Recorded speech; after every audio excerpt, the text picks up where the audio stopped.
could be done playing the one for the Los Angeles Lakers. The newly acquired Dennis Schroeder said he intends to start at point guard for the defending champs. The Lakers have not settled upon their starting lineup, sources told ESPN, though Schroeder would consider him starting at the point guard spot. He also could be asked to fill in off the bench. Sources have said that as well. Max, I'll start with you here. How much pressure is on the Lakers to repeat? I think there's more pressure on the Lakers this season. Yeah, I didn't hear either. I'm sorry. I'm assuming you said me, but I don't know. Max, Go ahead, Max. Go ahead, Max. Because Stephen A. didn't. Okay. All right.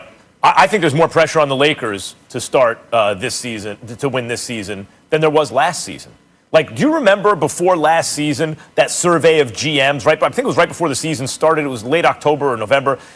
Who is most likely to win? GMs, right? So they survey 30 GMs, all the GMs in the league, and they ask who is most likely to win the championship. These people, their living is dependent on knowing this kind of stuff, of evaluating talent. Number one was the Clippers. Number two was the Bucks. Lakers finished a distant third. They turned out to be wrong. But the perception was going in, the Lakers may not win it this season. And why not? Like, this is the third time LeBron has formed a super team in a location. The first time is he went to Miami. Dwayne Wade and Chris Bosh. And then Miller and all these guys, yeah, we want to play there too. They lost the championship year one. They got there, but they lost. Same thing happened in Cleveland. Oh, they got Kyrie and the number one pick. They can flip Wiggins into Kevin Love. I'll go to Cleveland. There's another super team. Year one, he lost. True, everyone got hurt, but he didn't win the championship year one. LeBron usually figures that out year two because you got to get the details just right. It's hard just to throw guys together and have them win a championship. So I would say the expectation among most who knew was not that the Lakers would win, yet they did. But how about this season, guys? What's the expectation now? A lot of people would say the number one and number two players in the world are both on the Lakers. They just won the championship, and I think everyone agrees they improved at least on paper in the offseason. Montrezl Harrell and Schroeder and Marc Gasol. So, yeah, there's more pressure now, especially, Stephen A., as you know. You spent enough time in L.A. and have covered the league long enough and have been alive long enough to know. Lakers fans, they get greedy. You know, the reason they want to win a championship is because you can't repeat or three-peat without winning the first one. Now they expect it. So do the odds makers, and I think there's more pressure than ever right now. Well, for me personally, when I think about three-peat, that's the only time that I'm interested in applying any kind of pressure to LeBron James at this stage and point in his career. He's never done that in his career. He won back-to-backs in Miami. He won one in Cleveland. He won one with the Los Angeles Lakers. But he's never three-peated like Jordan. He's never three-peated like Kobe.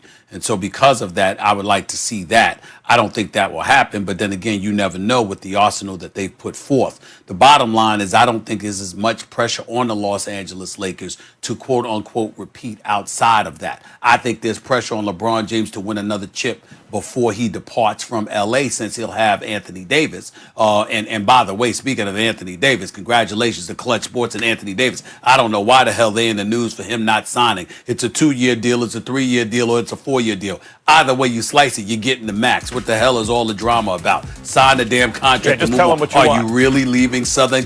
Are you really leaving Southern California to go to the Windy City of Chicago or to the New York Knicks under Dolan, Max Kellerman? I mean, is there really some suspense as to where Anthony Davis is going to go? But they're in the news. I mean, so hey, more power to Rich Paul and Clutch Sports. Major props to them. He's been doing a good job. Here's the bottom line. At the end of the day, when you look at all the moves that the Lakers made, certainly they're the favorites, they're the prohibitive favorites. But Max, I was of the mindset, if you remember, I said the Lakers had to win last year. I'm not trying to say there's no pressure, because of course there's pressure. I'm saying there was more last year than now.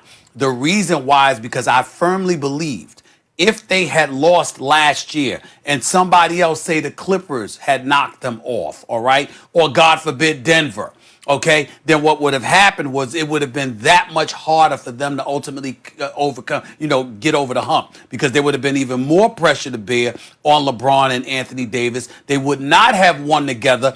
Everybody would have been like, what's up, what you gonna do? Meanwhile, those other teams knew how to win.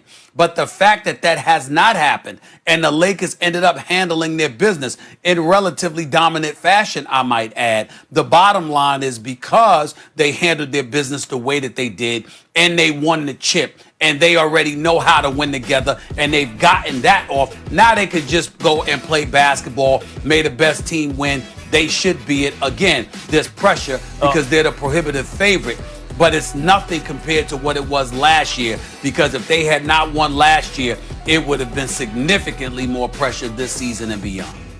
But the reason is, see, I think there's a problem with that kind of thought experiment. The reason that there's more pressure now is because they didn't lose to the Clippers. They never met the Clippers. They didn't lose to the Nuggets. They didn't lose to anyone. And Stephen A., the truth is, they never really came close, brother.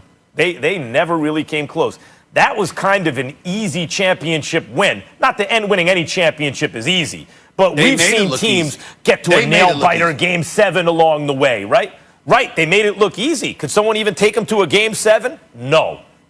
That was like Jordan on the Bulls type stuff, right? Like, oh, y'all can't even take this dude to a Game 7? Those might be the two best players in the world. So the fact that we now know that they were that much better than the rest of basketball last season, and we all believe they got better, but we don't look at any other team and say, see that team right there? That team was knocking on the door, and they just took a giant step forward. We don't think that about the Clippers. You may think they got marginally better or marginally worse. The Bucks got a little better, but they didn't even get out of the East. Did the Heat get better? Maybe if certain guys improve because they're getting a little older, but no one. We don't see anyone on the, it's not like the Nuggets acquired some major star or something like that. We're like, okay, now what are they going to do? So for that reason, there's more pressure now because we know what the Lakers are supposed to do. The expectations are higher. Well, again, I disagree. I mean, because the expectations are higher because we're looking at them and some of the moves that they made, and they're the prohibitive favorites. But I look at Denver, one could argue that there's addition by subtraction. Even though we all like Jeremy Grant and he can ball, the fact that he's going to be gone, Bart's going to come back, but you've got Michael Porter Jr. that's expected to ascend. Who knows how interesting that can be. We love Montrezl Harrell. We understand that he's an Energizer Bunny. And, aside from his poor performance in the playoffs, he had some things going on family-wise, not to mention the fact that he really didn't want to be in the bubble to begin with, and he wasn't getting along with Paul George. That's an element. But the Clippers have upgraded because Serge Ibaka is an upgrade from Harrell, a better rim protector and a better perimeter shooter. So we kept that along with the motivational element of Paul George and Kawhi Leonard really needing to make amends for their poorest performance in Game 7.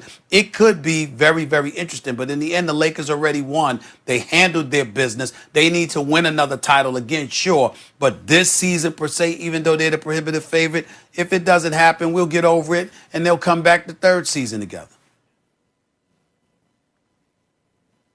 All right, we'll leave it there. And if they win another title, they'll pass the Celtics for most ever. All right, when we come back here on First Take, finally, we need to discuss Carson Wentz with Dan Arlau.